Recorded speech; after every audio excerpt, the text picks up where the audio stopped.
نحمده ونصلي على رسوله الكريم أما بعد أعوذ بالله من الشيطان الرجيم بسم الله الرحمن الرحيم رب اشرح لي صدري ويسر لي أمري واحلل عقدة من لساني يفقهوا قولي واجعل لي وزيرا من أهلي آمين۔ تو لاسٹ ٹائم ہم نے جو شرک کے حوالے سے جو ٹاپک ہمارا چل رہا ہے اس میں شرک فی صفات کمپلیٹ کر لیا تھا۔ اس کے بعد جو اس ہفتے جو آپ سے مٹیریل شیئر کیا گیا ہے وہ شرک فی العمل سے متعلق تھا، شرک فی العمل یا اسے ہم شرک فی الحقوق بھی کہہ دیتے ہیں۔ تو اس حوالے سے ہم نے تفصیل بتائی آپ کو کہ شرک فی العمل بھی شرک کی ایک قسم ہے، اور شرک کا آغاز یہیں سے ہوتا ہے، ہمارے عمل میں ہی خرابی آتی ہے اور بعد میں آہستہ آہستہ یہ خرابی ہمارے عقیدے میں چلی جاتی ہے۔ تو اس کے اندر پھر 5 بڑے حقوق ہیں جن کی وجہ سے بات ہوتی ہے۔ عبادت میں اخلاص ہے، اطاعت، محبت، خوف،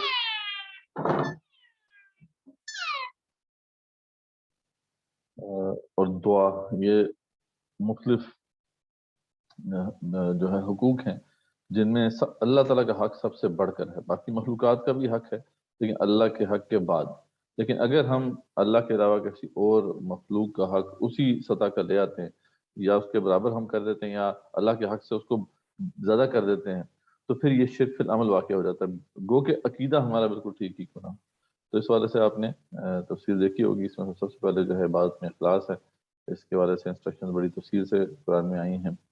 پھر حدیث میں بھی آپ نے اس کو بڑی وضاحت کے ساتھ پیش کیا ہے، اور خاص طور پہ ریا جو ہے اسے بھی شرک کی ایک قسم کہا گیا ہے، اور حدیث شریف میں اسے جو ہے شرک کہا گیا۔ تو اس لیے اس میں بہت سی اہم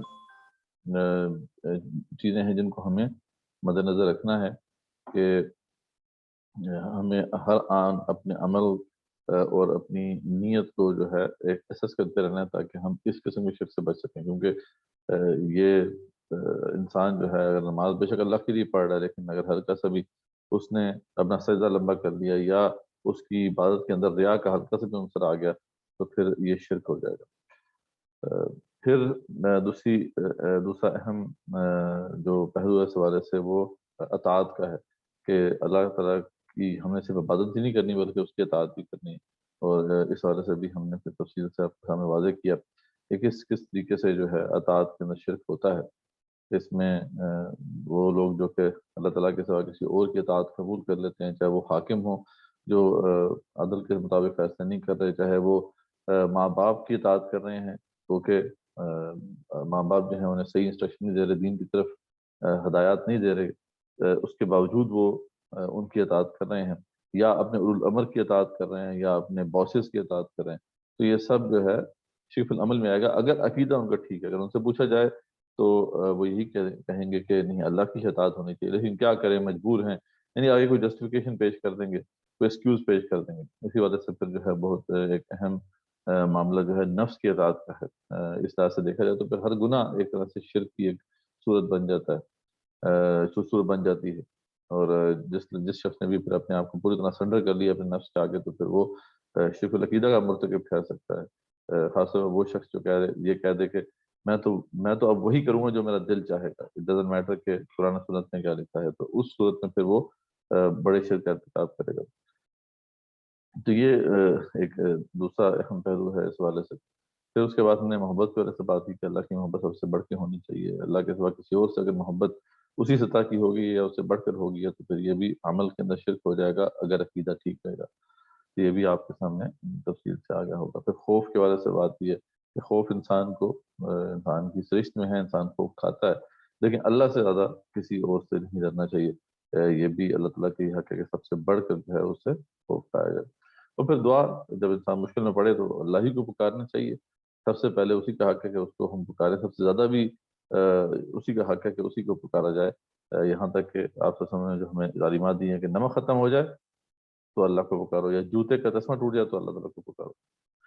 تو اس حوالے سے ہمیں جو اسلامی تعلیمات ہیں ان کو اپنے سامنے رکھنا چاہیے کہ ہم اگر کسی سے مانگ بھی رہے ہیں تو کیونکہ اجازت ہے، اگر کسی جیسا ہم نے بات کی تھی کہ ظاہری اسباب کے ذریعے سے کوئی اگر ہیلپ کر سکتا ہے آپ کی، آپ اس سے مانگ سکتے ہیں، ہیلپ مدد مانگ سکتے ہیں، لیکن یہ ہے کہ اس صورت میں ایک بات ہمارے ذہن میں رہنی چاہیے کہ ایک تو یہ کہ جس سے مدد مانگی جائے گی وہ بندہ ظاہر ہوگا اور ظاہری اسباب سے مدد کرنے کا مجاز ہے یا وہ کرنے کی کوشش کر سکتا ہے، تو اس صورت میں تو آپ مانگ سکتے ہیں، لیکن پھر بھی آپ نے ریکویسٹ اس سے کر دینی ہے. اگر وہ نہیں مانتا پھر دوسری دفعہ ریکویسٹ کر دیں، تیسری دفعہ ریکویسٹ کر دیں، لیکن چوتھی دفعہ پھر آپ اس کے پاس جاتے ہیں تو پھر یہاں سے معاملہ جو ہے وہ گڑبڑ ہونا شروع ہو جاتا ہے. وہ کہ آپ کا عقیدہ ٹھیک ہی کیوں نہ ہو.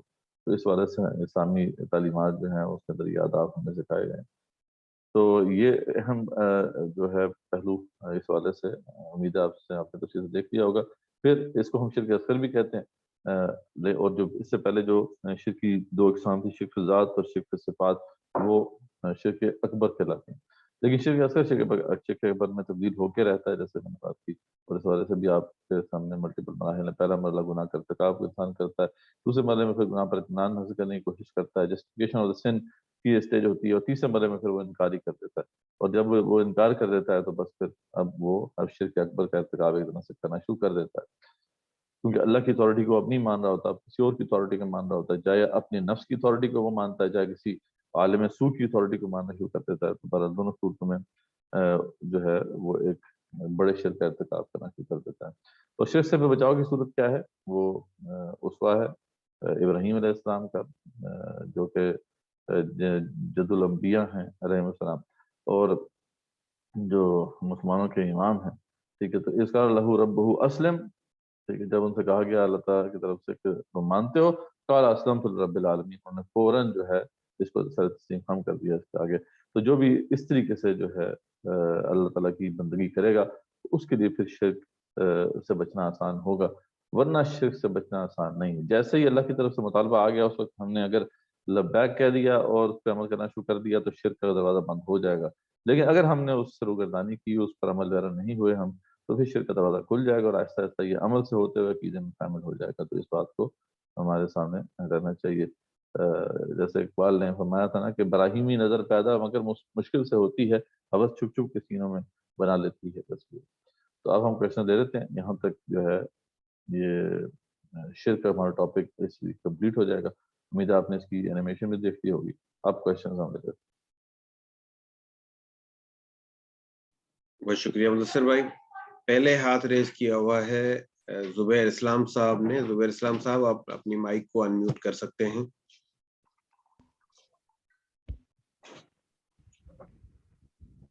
جی السلام علیکم. وعلیکم السلام. جی میرا سوال ہے، جس طرح یہ آپ لوگوں نے ویڈیو میں بتایا ہے جو لیکچر سے آپ کے، کہ جب انسان گناہ کرتا ہے تو وہ بیسیکلی شرک کرتا ہے، چاہے وہ اصغر ہی ہے. اس کا مطلب یہ ہے کہ ہر انسان جو ہے وہ شرک کر رہا ہے، کیونکہ گناہوں سے تو کوئی بھی پاک نہیں ہے. جی دیکھیں، شرک فی عمل کی جب ہم بات کریں گے نا تو اس سے جی تو بچنا اتنا آسان نہیں ہے. کہ انسان کا عقیدت تو ٹھیک ہے، بے شک اسے پوچھا جائے تو وہ یہی کہے گا بھی اللہ تعالیٰ کی بندگی ہونی چاہیے، اللہ کی اطاعت ہونی چاہیے، اللہ کی محبت سب سے بڑھ کے ہونی چاہیے. لیکن عملاً ہم کیا کر رہے ہیں؟ یہ تو کسی جگہ کی بات نہیں ہے کہ عملاً تو ہمارا جو عمل ہے وہ اس بات کی گواہی نہیں دیتا. تو اس لحاظ سے دیکھا جائے تو ہم شرک اصغر کا ارتکاب تو کر ہی رہے ہیں. ہاں، اگر کوئی شخص جو ہے وہ اس طریقے سے اپنے نفس کے آگے جو ہے اپنا سر تسلیم خم کر لیتا ہے کہ وہ یہ کہتا ہے کہ میں تو اب وہی کروں گا جو میرا نفس چاہے گا. ایسے لوگ ہیں، وہ پتہ مطلب موجود ہیں. تو چاہے شریعت میں کچھ بھی لکھا ہو، میرا دل نہیں مانتا. اکثر لوگ آج کل آپ کو ایسے مل جاتے ہیں. تو اب یہ شخص کیا ہے؟ اس شخص نے بیسیکلی کیا کر لیا ہے؟ اس نے اپنے اس نفس کو جو ہے وہ الٹیمیٹ اتھارٹی دے دی ہے کہ وہ نفس فیصلہ کرے گا. شریعت کا کوئی حکم آئے گا تو وہ نفس کو نفس کی مرضی کے اوپر وہ پرکھے گا. نفس مان جائے گا ٹھیک ہے، نہیں مانے گا تو مطلب جو ہے وہ قبول نہیں کرے گا. تو اس نے بیسیکلی اب شرک اکبر کا ارتکاب کر دیا. اب یہ بڑا مشکل بن گیا. اس نے اپنے آپ کو نفس کے آگے سر تسلیم، اس نے نفس کو خدا بنا کر اس کی جو اطاعت میں سر تسلیم کر دیا. لیکن اگر کوئی شخص اس سے پوچھا جائے اور وہ یہ کہتا ہے کہ نہیں، ہونا تو وہی چاہیے جو اللہ تعالیٰ چاہتا ہے، لیکن بس نہیں کر پا رہا، میں مجبوری، یہ وہ آگے پیچھے بہانے بناتا ہے، تو اس کا مطلب ہے کہ عمل میں تو خرابی آ چکی ہے. عقیدہ ٹھیک ہے ابھی تک. تو عملی طور پہ دیکھا جائے تو کسی نہ کسی جو ہے صورت میں ہم شرک کا ارتکاب تو کر دیتے ہیں. اللہ ماشاء اللہ. تو اس کا مطلب یہ کہ جو قرآن مجید میں اللہ تعالیٰ نے کہا ہے کہ میں چاہے جو مرضی گناہ معاف کر دوں لیکن شرک معاف نہیں کروں گا، وہ تو شرک فی العقیدہ ہے.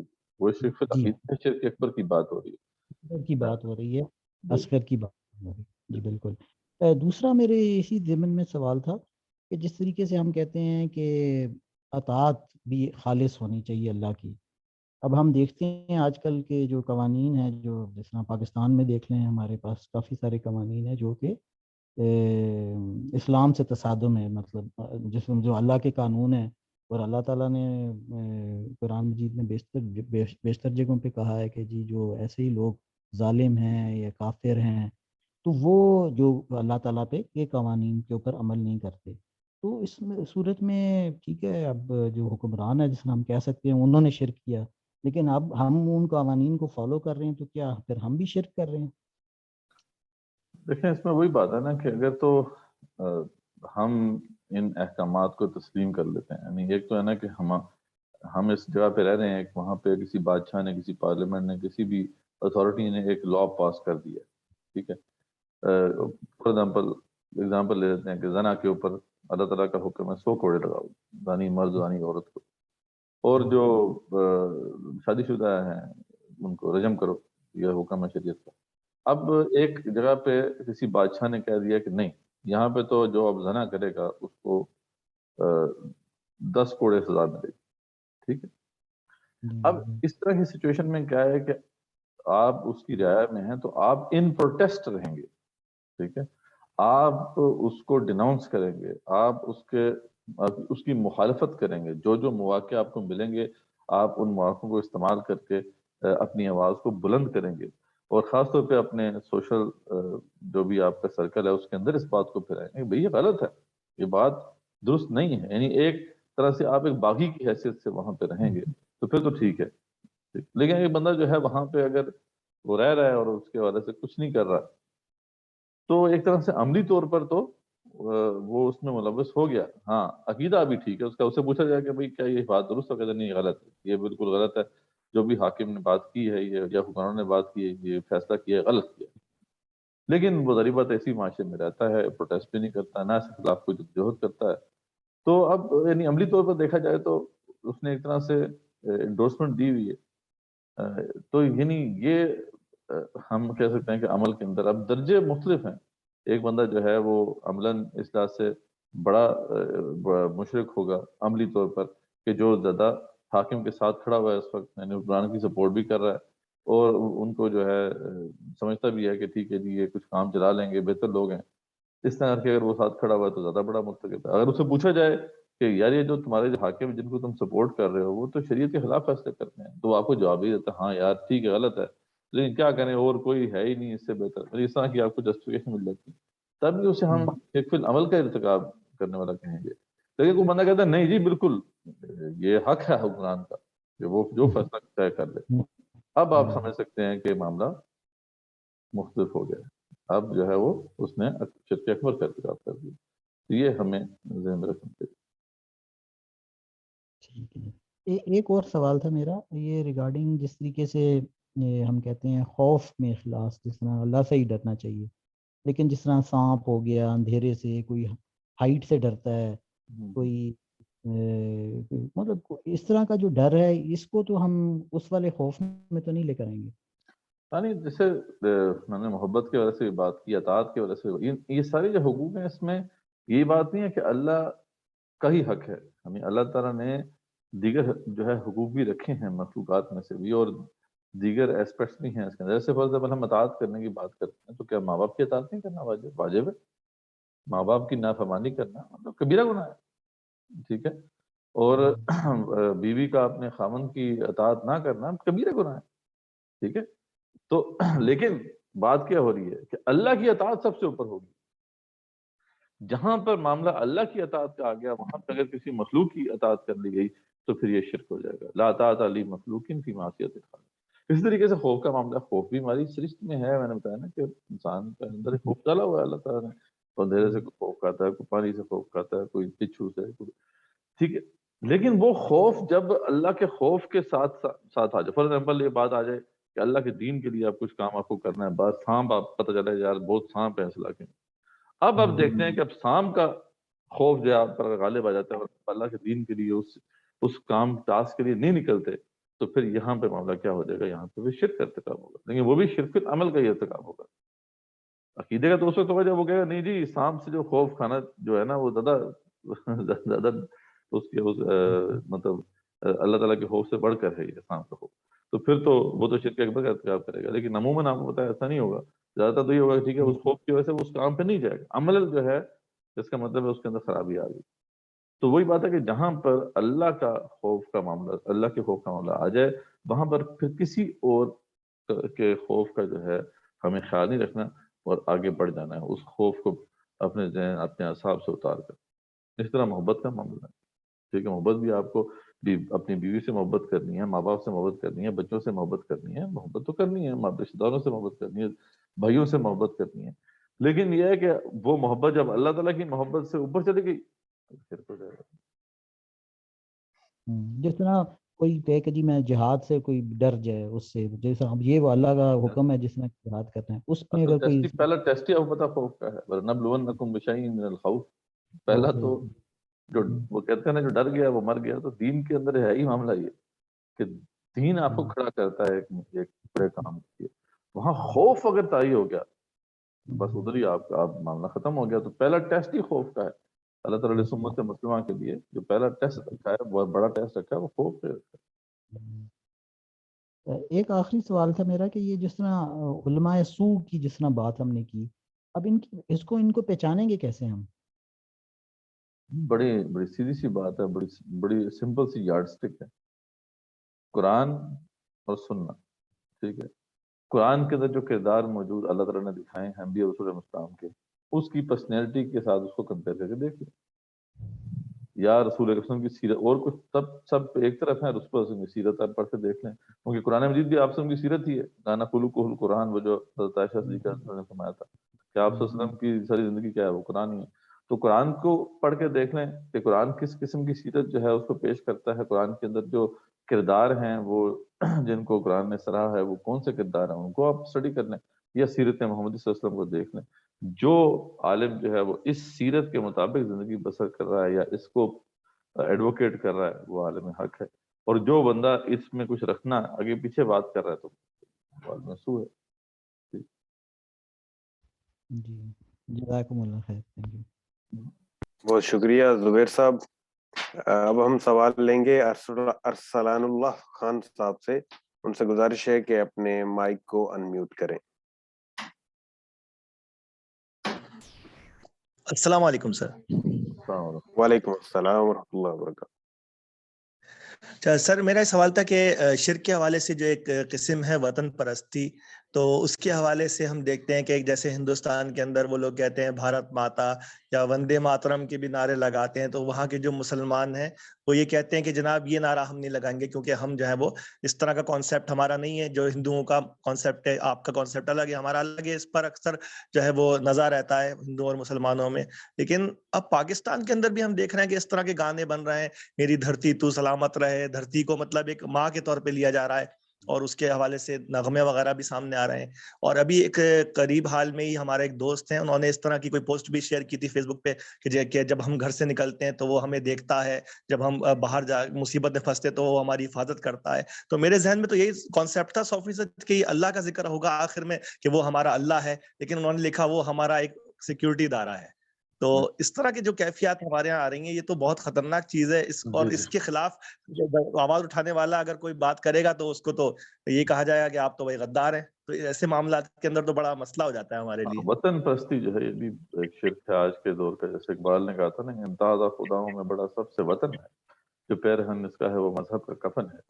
تو یہ بات اس میں کوئی شک نہیں ہے، وطن کی محبت اگر اللہ کی محبت سے بڑھ گئی تو پھر تو کیا ہے کہ یہ شرک ہو جائے گا۔ اور اگر کوئی شخص جو ہے عقیدے کے طور پر یہ سمجھتا ہے کہ بھائی وطن جو ہے وہ اس کے لیے ہم سب کچھ کر رہے ہیں، یہ وطن کے لیے ہم جانیں دے رہے ہیں، آج کل تو یہ بات ہو رہی ہے نا پاکستان کے لیے جان دے دو، پاکستان کے لیے یہ کر دو، پاکستان کے لیے وہ کر دو، حالانکہ پاکستان تو ایک بے جان شے ہے، ٹھیک ہے، کنٹری کوئی وہ تو نہیں، پرسن تو ہوتا کوئی نہیں۔ لیکن یہ تو اب اقبال کی نگاہ تھی نا جو انہوں نے دیکھ لیا تھا کہ اس وقت جب انہوں نے ویسٹ نے خدا کے تصور کو رد کر دیا تو خود ان کے لالے پڑ گئے تھے ان کو کہ خدا کے تصور کے بغیر آپ موریلٹی کیسے پہ اسٹیبلش کریں گے سوسائٹی، یعنی ہر جرم جو ہے اس کو آپ لا یا آپ جو ہے وہ لا انفورسمنٹ ایجنسیز کے خوف کے ذریعے سے نہیں چلا سکتے. آپ کو کوئی ریزن تو دینا ہے لوگوں کو کہ وہ گڈ کر سکے. They must have some reason to do good. خدا نہیں ہے تو پھر کس کے لیے کریں گے؟ تو انہوں نے خدا کی جگہ پہ وطن ڈالا. یہ شعوری طور پہ کیا میں، ٹھیک ہے، بولٹائر نے اس پہ بات کی ہے. تو اب یہ مطلب اقبال سمجھتے تھے، وہ تو پوری ویسٹرن تھاٹ کو سمجھتے تھے. تو یہ ایک بہت بڑے شرک کی بنیاد ڈلی کہ ہمیں باقاعدہ اب ایک طرح سے خدا کی جگہ پہ ریپلیس کر کے وطن دے دیا جائے. کہ اب وہ سب چیزیں آپ دیکھیں نا، وہ جو اللہ کے لیے کبھی ہوتی تھی کہ یار میں اللہ کے لیے جان دے دوں گا، اللہ کے لیے میں سب کچھ مال جان سب قربان کر دوں گا، آج کل وہی بات آپ کہتے ہیں میں وطن کے لیے سب کچھ قربان کر دوں گا. تو یہ نظریہ اگر ہے، یہ عقیدے کا شرک ہے، چھوٹا موٹا شرک نہیں ہے. اگر صرف یہ ہے کہ چلو محبت کرتا کیا کہتے ہیں، ٹھیک ہے جی وطن کی محبت بہت زیادہ ہو گئی ہے، اللہ کی محبت سے بڑھ گئی ہے، پھر تو یہ تو مسئلہ ہوگا عمل کا شرک. لیکن اگر بندہ یہ مانتا ہے صحیح طرح سے کہ بھئی وطن جو ہے وہ سب سے اوپر ہے اور اس کے لیے سب کچھ کر دینا، قربان کر دینا، یہ میرے لیے سب سے بڑی متاع ہے، تو پھر سمجھ لیں کہ ایک شرک اکبر ہو جائے گا. تو اس لیے بالکل اس کو ہمیں مد نظر رکھنا چاہیے کہ یہ جو وطن پرستی ہے یہ بہت بڑا شرک ہے. اگر تو عقیدے میں شامل ہو گیا، اگر عقیدے میں نہیں بھی شامل ہوتا، عمل کی حد تک ہے، تب بھی شرک ہے اور اس سے ہمیں بچنا چاہیے. اور آپ کو پتا ہے بہت کہ شکریہ وطن سر، بہت شکریہ، جزاک اللہ. اب یہ پورا ایک فلسفہ ہے. اگر آپ غور سے دیکھیں تو دیکھیں کہ اب وطن کی بھی اب فزیکل مینیفیسٹیشن ہے. کہ پہلے بھی جو بت پرستی ہوتی تھی تو بت جو تھے نا یہ تو ایک مینیفیسٹیشن تھی، یہ ایک فزیکل مینیفیسٹیشن کسی اور کچھ ہستیاں تھیں جن کی تھی نا. لوگ تو اصل میں ان کی پوجا کرتے تھے، ان کو خدا سمجھتے. تو ان کے لیے انہوں نے جو کچھ جسدی جو ہے صحیح اس بات. کا ایک بنا. اس طرح اب وطن کا کیا ہے پتا، وطن کا بھی ایک جسدی ایک ایسپیکٹ ہے، اور وہ آپ جانتے ہیں کیا ہے؟ وہ ہے جھنڈا. ٹھیک ہے، یعنی جھنڈا جو ہے فلیگ. اگر آپ امریکن کانسٹیٹیوشن میں وہ اٹھا کے دیکھیں تو اس میں تو یہ جرم ہے کہ وطن اس کا جو جھنڈا ہے اس کو اگر آپ مطلب اس کی بےعزتی کرتے ہیں تو یہ وطن کی بےعزتی. تو اور وہاں پہ تو یہ بڑی انٹرسٹنگ بات ہے کہ کانسٹیٹیوشن میں یہ بھی لکھا ہے کہ جو کنٹری ہے نا وہ ایک پرسن ہے. ٹھیک ہے، تو انٹرسٹنگ بات ہے، یعنی اس سے اگر آپ نے گہرائی میں سمجھنا تو ایک انٹرسٹنگ ایسپیکٹ ہے. بہت شکریہ سر، تھینک یو. بہت شکریہ ارسلان اللہ خان صاحب. اور کسی دوست کا اگر کوئی سوال ہے تو ان سے گزارش ہے کہ اپنے ہاتھ کو ریز کریں تاکہ ہم ان کے سوالات لے سکیں.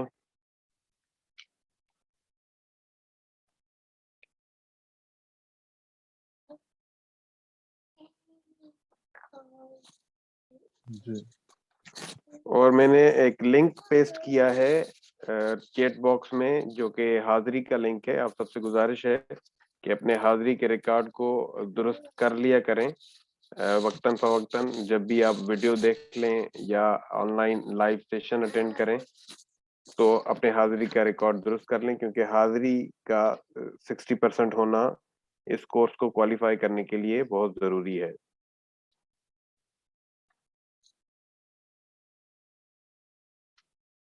اس کے علاوہ جو اسائنمنٹ اور کوئز وغیرہ کے لنک آپ کو دیے گئے ہیں اس سے گزارش ہے کہ وہ آپ کمپلیٹ کرتے رہیں اور ہمیں ارسال کر دیں. ان کے لنک شیٹ میں دیے گئے ہیں.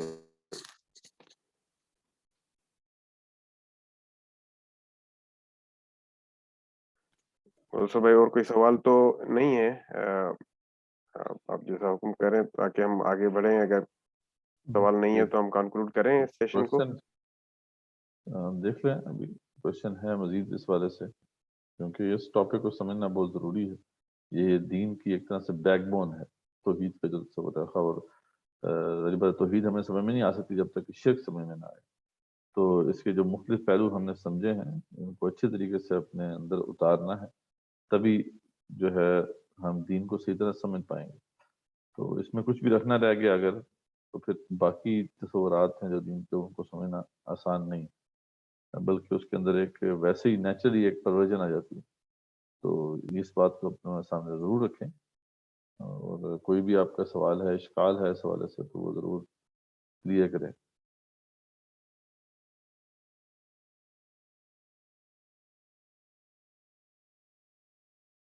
جی جی زبیر اسلام صاحب نے دوبارہ اپنا ہینڈ ریز جی کیا ہے، ان سے گزارش ہے کہ اپنے مائک کو انمیوٹ کریں۔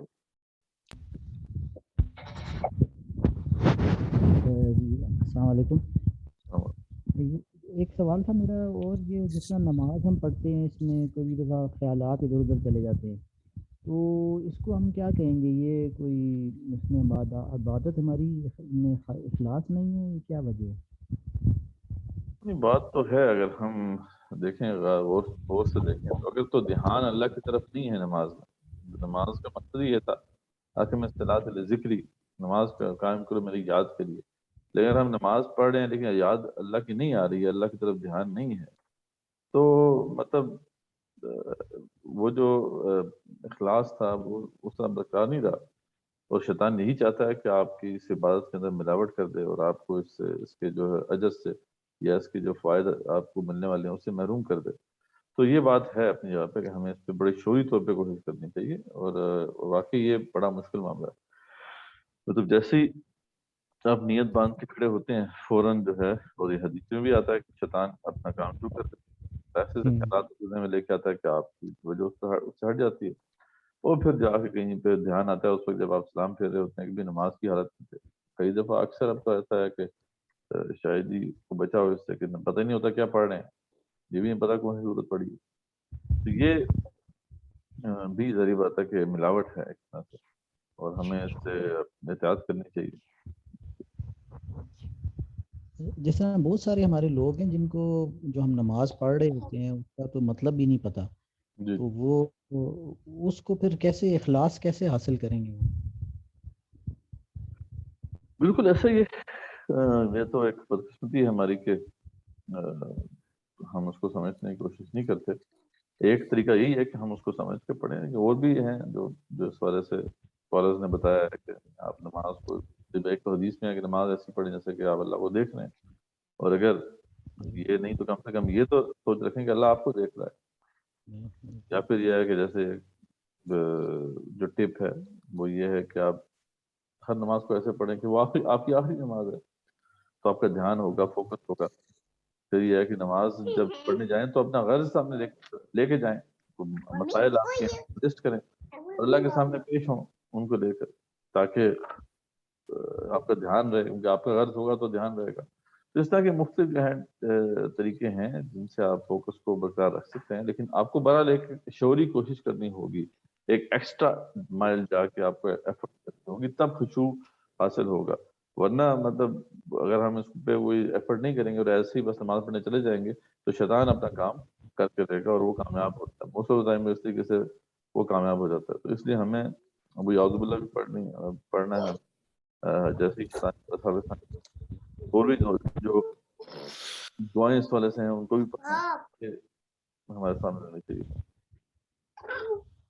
جس طرح اسلام سیکھتے ہیں تو سب سے پہلے ہم کہتے ہیں استغفر اللہ، وہ یہی پڑھتے ہیں کہ اگر ہم سے استغفار ہے، تعوذ ہے، کو آؤٹ کر ٹھیک، یہ وہ چیزیں ہیں جن کا ہمیں کثرت سے جو ہے وہ زبان پہ کرتے رہنا چاہیے، اور پھر ساتھ وہ کچھ دعائیں بھی ہیں اس والے سے جو کہ مصنون دعائیں ہیں، وہ بھی ہم پڑھیں۔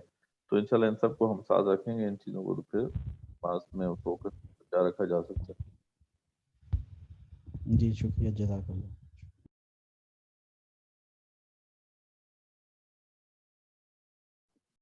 مدثر بھائی چیٹ باکس میں ایک ہمارے اسٹوڈنٹ نے سوال لکھا ہے کہ کفار یا مشرکین یہود و نصارہ سے مالی مدد اور امداد لے کر اسلامی نظام قائم کریں، کیا یہ جائز ہے؟ نہیں، اس طریقے سے تو جو اصول ہے اسلام کا وہ تو یہی ہے کہ آپ کوئی ڈیفینس پیکٹ کرتے ہیں، اگر کوئی ایسی اتھارٹی ہے کہ جس کے ساتھ آپ کا کوئی معاہدہ ہو جاتا ہے تو وہ تو جائز ہے، لیکن اگر تو وہ اتھارٹی جس کا آپ پیکٹ کر رہے ہیں وہ آپ کے برابر کے ہیں، مطلب اس کی اور آپ کی زیادہ، آپ اس کے اور آپ کے درمیان جو ہے زیادہ فرق نہیں ہے۔ اب بات یہ تو نہیں ہو سکتا کہ آپ کہیں جی میرا امریکہ کے ساتھ جو ہے ہمارا معاہدہ ہو گیا، اگر 150 بندوں کی ایک چھوٹی سی جماعت ہے اور وہ یہ دعویٰ کرے جی ہمارا امریکہ کے ساتھ ایک معاہدہ ہو گیا، یہ تو ایک مطلب ایک مزاحیہ بات ہے۔ اصل بات یہ ہے کہ وہ معاہدہ نہیں ہوتا، بلکہ وہ جو ڈومیننٹ طاقت ہوتی ہے اس کی ٹرمز پہ آپ اس کے ساتھ جڑ رہے ہوتے ہیں اور وہ آپ کو استعمال کر رہا ہوتا ہے. تو اس لیے جو بھی آپ کا تکلیف ہوگا اگر وہ آپ کے ہم پلہ ہے، مطلب جو طاقت ہے اس کے اندر اتنا بڑا فرق نہیں ہے، تب جو ہے اگر جوائنٹ ڈیفینس پیکٹ ہوتا ہے کوئی یا اس طرح کے کوئی اور معاہدے ہوتے ہیں تو اس کے تحت ٹھیک ہے مدد لی جا سکتی ہے. لیکن اگر تو وہ طاقتور ہے اور آپ کے پاس کوئی اتھارٹی نہیں ہے تو یہ مدد ہے ہی نہیں. اس کو مدد کہنا جو ہے یہ غلط بیانی ہے. وہ بیسیکلی ان کے ہاتھوں اپنے آپ کو استعمال کروانا ہے، جیسا کہ امت مسلمہ میں گروہ جو ہیں وہ ہوتے ہیں. آپ کو پتہ ہے کہ افغانستان جہاد کے اندر بھی کئی گروہ استعمال ہوئے اور ابھی بہت سے گروہ استعمال ہو رہے ہیں.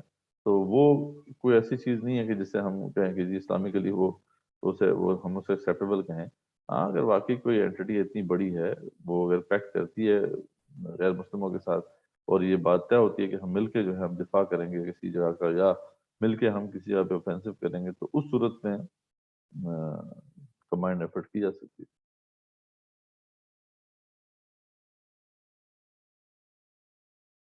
بہت شکریہ مدثر بھائی. ٹھیک ہے، تو اور تو کوئی سوال ہمارے پاس نہیں ہے لکھا ہوا. پھر ہم اس کو کنکلوڈ کر دیتے ہیں. بس یہ ہے کہ اپنے کوئزز اور اسائنمنٹس آپ کرتے رہیں انشاءاللہ. آج یا کل جو ہے کل تک آپ کو کوئز جو اگلا والا کوئز ہے اور اسائنمنٹ جو ہے مل جائے گی. ان کو جمع کرتے رہیں اپنے وقت کے اوپر. اور جو لوگ جو کہ آف لائن اس کو اٹینڈ کر رہے ہیں کو براہ راست جو ہے اٹینڈ نہیں کر پاتے اپنے وقت کی قلت کی وجہ سے، تو وہ بھی جو ہے اپنی اسائنمنٹس جمع کراتے رہیں اور جو کورس کوآرڈینیٹر ہیں ان کو رجسٹر بھی کرواتے رہیں کہ اگر انہوں نے کوئی جو بھی لیکچرز ہیں انہوں نے دیکھ لیا ہے اور جو ہے جو بھی لائیو ٹرانسمیشن جو تھیں ہماری ان کی ریکارڈنگ سن لی ہے تو وہ بھی اپنی اٹینڈنس ریکارڈ کرواتے رہیں اور کوئز بھی اٹیمپٹ کریں اور اسائنمنٹس بھی اٹیمپٹ کریں. تو یہ ان کی طرف سے بھی یہ کنٹریبیوشن ہوتے رہنے چاہیے. تو اگر ایسا نہیں ہے تو ہم اسے آج ختم کر دیتے ہیں. آخر زمان الحمد للہ رب العالمین، والصلاۃ والسلام علی رسولہ وعلی آلہ وصحبہ اجمعین.